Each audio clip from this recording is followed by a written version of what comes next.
napakahirap talaga po. Talaga po sinusuon ng baha. Hindi po tayo nagbabalik. Nililibing po na barangay San Gabriel. Pero ito mo totoo atin mo. Dadaan sa ilog. Tinapos na po nila dahil hindi po makakadaan Dadaan sa ilog, you know. sakyan. Binubuhat na po nila. Naglalakas loob po sila. Kaya po ang mga taga barangay San Gabriel. Naglilibing po sila.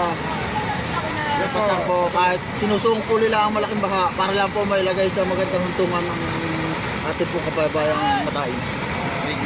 Kaya po panoorin nyo na po ang sitwasyon namin dito sa Laurel. Ito napakahirap talaga po. Talaga po sinusuon ng baha.